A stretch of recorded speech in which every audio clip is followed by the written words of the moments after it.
ಏ ಗಿಲ್ಲಿ ಮನೆಯಿಂದ ಆಚೆ ಬಂದ ಅಂತ ತಮ್ಮನೇಲಿ ನೋಡ್ಬಿಟ್ಟು ಹಂಗೆ ಬಂದುಬಿಟ್ರಿ ಅಲ್ವಾ? ಎಸ್, ಗಿಲ್ಲಿ ಮನೆಯಿಂದ ಆಚೆ ಬಂದಿದ್ದಾರೆ. ಗಿಲ್ಲಿ ಮನೆಯಿಂದ ಆಚೆ ಬಂದರೆ ಜನ ಸಾಗರ. ಅಂದರೆ ಗಿಲ್ಲಿ ಬಿಗ್ ಬಾಸ್ ಮನೆಯಿಂದ ಲಿವಿಂಗ್ ರೂಮಿಂದ ಗಾರ್ಡನ್ ಏರಿಯಾಗೆ ಬಂದಿದ್ದಾರೆ ಅಂತ ಹೇಳಿದೆ ನಾನು. ಗಿಲ್ಲಿ ಮನೆಯಿಂದ ಆಚೆ ಬಂದಿದ್ದಾರೆ ಅಂದ ಕೂಡಲೇ ಹಾಗೆ ಏನಪ್ಪ ಆಗೋಯ್ತು ಅಂತ ನೋಡೋಣ ಅಂತ ಬಂದವರಿಗೆಲ್ಲ ಅಶ್ವಮೇಧಕ್ಕೆ ಸ್ವಾಗತ.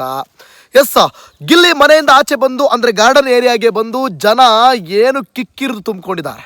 ನೀವು ಮೊನ್ನೆ ಎಲ್ಲ ನೋಡಿದ್ರಿ ಯಾವ ರೀತಿಯಾಗಿ ಒಂದಷ್ಟು ರೆಸ್ಪಾನ್ಸ್ ತೋರಿಸ್ತಾ ಇದ್ರು ಜನ ಅಂತೇಳಿ. ಸ್ವಲ್ಪ ಕಾವ್ಯ ಮತ್ತು ರಕ್ಷಿತ್ ಬಿಟ್ಟರೆ ನಿನ್ನೆ ಆದವರಲ್ಲಿ ಇನ್ಯಾರಿಗೂ ಅಷ್ಟೊಂದು ಒಳ್ಳೆ ಸ್ಪೋರ್ಟಿವ್ ಆಗಿರಲಿಲ್ಲ. ಆದರೆ ಗಿಲ್ಲಿ ಆ ಪ್ರೋಮೋ ನೋಡಿದ ಕೂಡಲೇ ಅಬ್ಬಾ ಏನ್ರಿ ಅದು ನೆಕ್ಸ್ಟ್ ಲೆವೆಲ್. ಕೈಯಲ್ಲಿ ಹಚ್ಚಿ ಹಾಕ್ಸ್ಕೊಂಡು ವೈರಲ್ ಆದ್ರಲ್ಲ ಅವರೆಲ್ಲ ಅಲ್ಲೇ ಇದ್ದರು. ಏನ್ರಿ ಅದು ಕ್ರೇಜು, ಗಿಲ್ಲಿದು ಕ್ರೇಜ್ ಬಾಪ್ ಯಾರಪ್ಪ ಬಿಗ್ ಬಾಸಲ್ಲಿ ಅಂತಂದರೆ ಬಹುಶಃ ಇಡೀ 12 ಸೀಸನನ್ನು ಒಂದು ಕಡೆ ಹಾಕಿ ಗಿಲ್ಲಿ ಒಬ್ಬನ್ನ ಒಂದು ಕಡೆ ಹಾಕಿದ್ರೆ ಹಂಗೆ ತೂಗ್ಬಿಟ್ಟು ಗಿಲ್ಲಿನೇ ಸ್ವಲ್ಪ ಜಾಸ್ತಿ ಹೋಗ್ಬೋದು ಅಂತ ಅನಿಸುತ್ತೆ. ನಿಮಗೇನು ಅನಿಸುತ್ತೆ ಕಮೆಂಟ್ ಮಾಡಿ.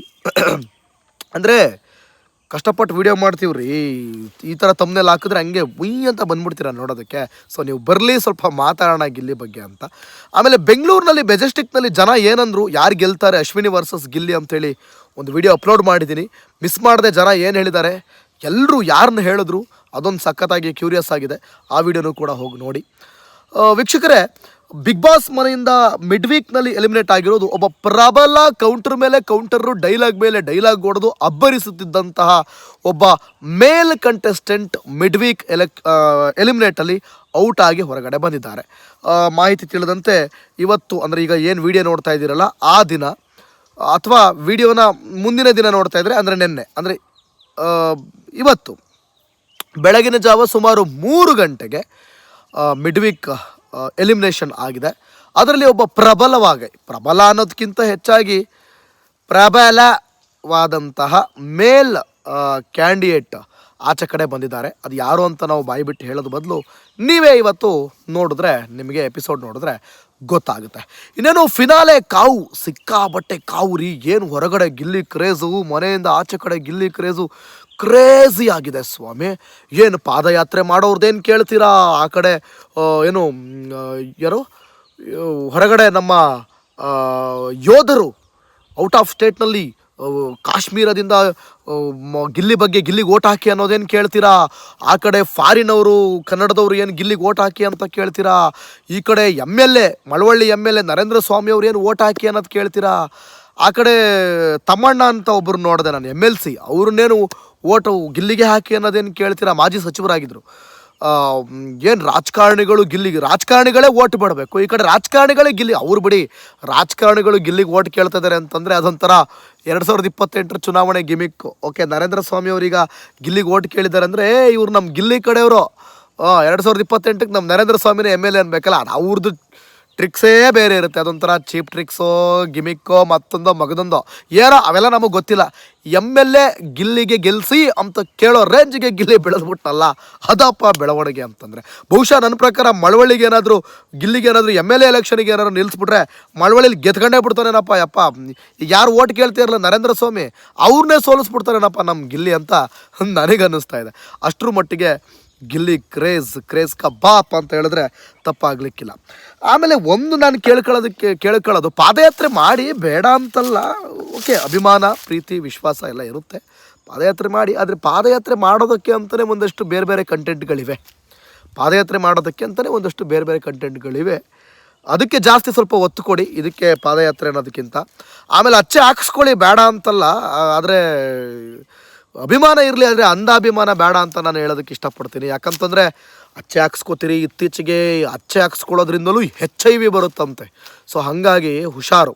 ಹಂಗಂತ ಎಲ್ಲ ಟ್ಯಾಟೋ ಹಾಕೋರು ಕೂಡ ಅಷ್ಟೊಂದು ಗಬ್ಬು ಅಂತಲ್ಲ, ಒಂದು ಹಲವಾರು ಜನ ಕ್ಲೀನ್ನೆಸ್ ಮೇಂಟೈನ್ ಮಾಡಿರ್ತಾರೆ. ಬಟ್ ಕೆಲವು ಕಡೆ ಹುಷಾರಾಗಿರಬೇಕಾಗುತ್ತೆ. ಆ ಥರದಲ್ಲಿ ಅಭಿಮಾನಕ್ಕೋಸ್ಕರ ಎಲ್ಲಿ ಬೇಕಲ್ಲಿ ಸಿಕ್ಕ ಜಾಗದಲ್ಲಿ ಸಿಕ್ಕ ಕಡೆ ಎಲ್ಲ ಹೋಗ್ಬಿಟ್ಟು ಅಭಿಮಾನಕ್ಕೋಸ್ಕರ ಗಿಲ್ಲಿ ಕಾವ್ಯ ಅಂತೆಲ್ಲ ನೀವು ಅಚ್ಚೆ ಹಾಕ್ಸ್ಕೊಂಬಿಟ್ರೆ ಸ್ವಲ್ಪ ಆರೋಗ್ಯದ ಸಮಸ್ಯೆ ಆಗ್ಬೋದು. ಒಂದು ಅಭಿಮಾನ ಅನ್ನೋದು ಇರಲಿ, ನಿಮ್ಮ ಮನೆಯವ್ರದ್ದು ಬೇಕಾದ್ರೆ ಹಾಕ್ಸ್ಕೊಳ್ಳಿ, ಯಾರ್ದಾದ್ರೂ ಆಗಲಿ, ಅಭಿಮಾನ ಅನ್ನೋದು ಇಲ್ಲಿರಬೇಕು, ಎರಡೂ ಕಡೆ ಇರಬೇಕು. ಸೊ ಆದರೂ ಒಂದು ರೀತಿಯಲ್ಲಿ ಖುಷಿ ಆಗುತ್ತೆ. ಅದನ್ನು ನಾವೇನು ಮಾಡಬೇಡಿ ಅಂತ ಹೇಳೋಕ್ಕಾಗಲ್ಲ. ಅದನ್ನು ರೂಲ್ಸ್ ಮಾಡಿಬಿಟ್ಟೆ ನೀವು ಮಾಡೋಂಗೆ ಇಲ್ಲ, ಹಾಕ್ಸ್ಕೊಳ್ಳೋಂಗಿಲ್ಲ ಅಂತ ಹೇಳೋದಕ್ಕೆ ನನಗೆ ರೈಟ್ಸ್ ಇಲ್ಲ. ಬಟ್ ಏನೋ ಸುರಕ್ಷಿತ ದೃಷ್ಟಿಯಿಂದ ಹಿಂಗೊಂಚೂರು ರಿಕ್ವೆಸ್ಟ್ ಮಾಡ್ಬೋದು ಅಷ್ಟೇ. ಹಾಕಿಸ್ಕೊಳ್ಳೇಬೇಕು ಅಂತಂದರೆ ನಾವು ಯಾರೂ ತಡೆಯೋಕ್ಕೆ ನಾವು ಯಾರೂ ಅಲ್ಲ. ಅದು ನಿಮ್ಮ ಅಭಿಮಾನ. ಆ ಅಭಿಮಾನದ ಹೊಳೆ ಅನ್ನೋದು ಹರಿತಿರುವಾಗ, ಈಗ ನೀರಿನ ಹೊಳೆ ಹೆಂಗೆ ಹರಿತಿರೋದಕ್ಕೆ ಹೋಗಿ ನಾವು ನೀರು ನಿಲ್ಸೋಕ್ಕಾಗುತ್ತಾ? ಹೆಂಗೆ ನಿಲ್ಲಿಸಿದ್ರು ಅದು ಆ ಕಡೆ ಈ ಕಡೆಯಿಂದೆಲ್ಲ ಹರ್ಕೊಂಡು ಹೋಗ್ಬಿಡುತ್ತೆ. ಹಂಗೆ ಅಭಿಮಾನ ಅನ್ನುವಂಥದ್ದು ಕೂಡ ಒಂದು ರೀತಿಯಲ್ಲಿ ನದಿ ಇದ್ದಂಗೆ, ಹರಿಯೋ ನದಿ ನೀರಿದ್ದಂಗೆ. ಅದು ಏನೇ ನೀವು ತಡೆದ್ರೂ ಕೂಡ ಹೋಗ್ತಾ ಇರುತ್ತೆ ನಮ್ಮನ್ನು ತಳ್ಕೊಂಡು. ಸೊ ಹಾಗೆ ಅದನ್ನ ಯಾವುದನ್ನು ಕೂಡ ನಾವು ತಡಿಲಿಕ್ಕೆ ಆಗೋದಿಲ್ಲ. ಸೊ ಮನೆಯಿಂದ ಹೊರ ಬಂದಂಥ ಗಿಲ್ಲಿಯನ್ನು ನೋಡಿದಂಥ ಜನ ಜೈಕಾರ, ಜೈ ಗಿಲ್ಲಿ, ಏನು ಕ್ರೇಜು ಏನು ಅಂದರೆ ಡೊಳ್ಳು ಕುಣಿತದವ್ರು ಬಂದು ಡೊಳ್ಳು ಬಾರಿಸ್ತಿದ್ರು ಗೊತ್ತಾ?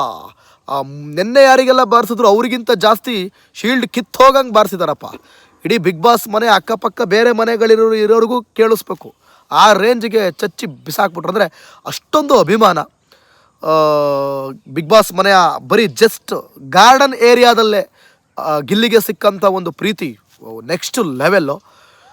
ಇನ್ನೂ ಗಿಲ್ಲಿ ಗೆದ್ದು ನಂತರ ಅಥವಾ ಗೆಲ್ತಾನೆ ಬಿಡಿ, 100% ಗೆಲ್ತಾನದಲ್ಲಿ ಎರಡು ಮಾತಿಲ್ಲ. ಒಂದು ವೇಳೆ ಗೆಲ್ಲಿ ಅಥವಾ ಗೆಲ್ಲದೇ ಇರಲಿ, ಬಿಗ್ ಬಾಸ್ ಮನೆಯಿಂದ ಆಚೆ ಬಂದ ನಂತರ ಆಚೆ ಕಡೆ ಆತನಿಗೆ ಸಿಗುವಂತಹ ಒಂದು ಕ್ರೇಜನ್ನು ಬಹುಶಃ ಸೀಸನ್ 12ರಲ್ಲಿ ಯಾರೂ ಕೂಡ ಆ ಕ್ರೇಜನ್ನು ಪಡಿಲಿಕ್ಕೆ ಸಾಧ್ಯ ಇಲ್ಲ ಅಂತ ನನಗೆ ಅನ್ನಿಸ್ತಾ ಇದೆ. ಈ ಫಿನಾಲೆ ಹತ್ತಿರ ಬಂದಂಗೆ ಬಿಗ್ ಬಾಸ್ ಫಿನಾಲೆ ಕ್ರೇಜ್ ಅನ್ನಂತ ಹೇಳೋದಕ್ಕಿಂತ ಹೆಚ್ಚಾಗಿ ಗಿಲ್ಲಿ ಕ್ರೇಜ್ ಅಂತ ಸಿಕ್ಕಾಬಟ್ಟೆ ತುಂಬಿಕೊಂಡು ಹರಿತಾ ಇದೆ. ರಾಜಕಾರಣಿಗಳಿಂದ ಹಿಡಿದು ಹೊರದೇಶದಲ್ಲಿರೋರಿಂದ ಹಿಡಿದು ಯೋಧರಿಂದ, ನಮ್ಮ ದೇಶ ಕಾಯೋ ಯೋಧರು ಕೂಡ ಗಿಲ್ಲಿಗೆ ಸಪೋರ್ಟ್ ಮಾಡ್ತಾರೆ ಅಂತಂದರೆ ನಿಜವಾಗ್ಲೂ ಕೂಡ ಹ್ಯಾಟ್ಸ್ ಆಫ್ ಹೇಳಲೇಬೇಕು. ಯಾಕಂತಂದರೆ ಇವತ್ತು ನಾವೆಲ್ಲ ನೆಮ್ಮದಿಯಾಗಿದ್ದೀವಿ ಅಂದರೆ ಅದಕ್ಕೆ ನಮ್ಮ ಸೈನಿಕರೇ ಕಾರಣ. ಅಂಥ ಸೈನಿಕರು ಈಗ ನೋಡಿ, ಕೆಲವ್ರು ಹೇಳ್ತಾ ಇರ್ತೀವಿ ಗಿಲ್ಲಿಗೆ ಸಪೋರ್ಟ್ ಮಾಡುವಾಗ ಕೆಲವರು ಕಮೆಂಟ್ಗಳು ಹಾಕೋದು, ಗಿಲ್ಲಿ ಏನು ದೇಶ ಕಾಯಕ್ಕೆ ಹೋಗಿದ್ದ, ಗಿಲ್ಲಿ ಏನು ಈ ಯುದ್ಧ ಮಾಡೋದಾ, ಗಿಲ್ಲಿ ಏನು ಈ ದೇಶ ರಕ್ಷಣೆ ಮಾಡೋದಾ ಅಂತ ಸೈನ್ಯ, ನಮ್ಮ ಸೈನಿಕರೇ, ನಮ್ಮ ದೇಶ ಕಾಯ್ತಾ ಇರೋ ಸೈನಿಕರೇ ಗಿಲ್ಲಿನ ಹೊಗಳಿ ಅವನಿಗೆ ಓಟ್ ಹಾಕಿ ಅಂತ ಪ್ರಮೋಟ್ ಮಾಡ್ತಿರ್ಬೇಕಾದ್ರೆ ಇನ್ನು ನೀವು ಯಾರ್ರೀ ಅವನು ಸಾಧನೆ ಮಾಡೋದನ್ನ, ಯುದ್ಧ ಮಾಡೋದನ್ನ ಅಂತ ಪ್ರಶ್ನೆ ಮಾಡೋದಕ್ಕೆ? ಅವರವರು ಪ್ರತಿಯೊಬ್ಬ ವ್ಯಕ್ತಿಯೂ ಕೂಡ, ಪ್ರತಿಯೊಬ್ಬರು ಕೂಡ ಹೋಗ್ಬಿಟ್ಟು ದೇಶ ಕಾಯೋಕ್ಕಾಗಲ್ಲ, ಪ್ರತಿಯೊಬ್ಬರು ಕೂಡ ಹೋಗ್ಬಿಟ್ಟು ಮಿಲ್ಟ್ರಿ ಆಗೋಕ್ಕಾಗಲ್ಲ, ಪ್ರತಿಯೊಬ್ಬ ಹೋಗ್ಬಿಟ್ಟು ಡಾಕ್ಟರ್ ಆಗೋಕ್ಕಾಗಲ್ಲ, ಇಂಜಿನಿಯರ್ ಆಗೋಕ್ಕಾಗಲ್ಲ. ಅವರವರ ರಂಗದಲ್ಲಿ ಅವರವರ ಕೆಪಾಸಿಟಿಗೆ ತಕ್ಕಂಗೆ ಅವರವರ ಜಾಗದಲ್ಲಿ ಅವರವರು ಸಾಧನೆ ಮಾಡ್ತಾರೆ. ಪ್ರತಿಯೊಂದು ಕೂಡ ಸಾಧನೆ. ಹಂಗಂದು ಮಾತ್ರಕ್ಕೆ ಏನು ಹಂಗೆ ದೇಶಕ್ಕೆ ಮಾಡೋರ ದೇಶಕ್ಕೆ ಇದೆಲ್ಲ ಬರೀ ನಿಮ್ಮದು ಓಳು. ಮನೇಲಿ ಕೂತ್ಕೊಂಡು ಈ 4 ಆಣೆ ಸಂಪಾದನೆ ಇಲ್ಲದಿದ್ದವರೇ ಈ ರೀತಿ ಕಮೆಂಟ್ಗಳನ್ನ ಹಾಕೋದು. ಏನೂ ಇರಲ್ಲ, ಲೈಫೇ ಗುಮ್ಮಣ್ಣ ತಿಂದಣ್ಣ, ಆ ಕಡೆ ಆಗಿ ಉಲ್ಟಾ ಆಗಿರ್ತದೆ. ಅಂಥವ್ರು ಕೂತ್ಕೊಂಡು ಇಂಥ ಕಮೆಂಟ್ಗಳನ್ನ, ಈ ಥರದ್ದೆಲ್ಲ ಅವರಿಗೆ ತಲೆ ಯೋಚನೆಗೆ ಬರೋದು. ಸೊ ನನ್ನ ಪ್ರಕಾರ ಗಿಲ್ಲಿದು ಒಂದು ಅದ್ಭುತವಾದಂಥ ಸಾಧನೆ. ಇನ್ನು ಬಿಗ್ ಬಾಸ್ ಮುಗಿಸ್ಕೊಂಡು ಆಚೆ ಕಡೆ ಬಂದಮೇಲೆ ಗಿಲ್ಲಿ ಕ್ರೇಜ್ ಏನು ಅನ್ನೋದು ಆತನಿಗೆ ಗೊತ್ತಾಗುತ್ತೆ, ನಾವೇನು ಹೇಳೋದು ಬೇಕಾಗಿಲ್ಲ. ಸೊ ತಮ್ನೈಲ್ ನೋಡಿ ವಿಡಿಯೋ ನೋಡೋಕೆ ಬಂದವರಿಗೆ ತುಂಬ ಥ್ಯಾಂಕ್ಸ್. ವಿಡಿಯೋನ ಎಲ್ಲ ಕಡೆ ಶೇರ್ ಮಾಡಿ. ಇನ್ನೂ ಕೂಡ ಯಾರು ಸಬ್ಸ್ಕ್ರೈಬ್ ಮಾಡ್ಕೊಂಡಿಲ್ಲ ಅಂದರೆ ಸಬ್ಸ್ಕ್ರೈಬ್ ಮಾಡ್ಕೊಳ್ಳಿ. Thank you.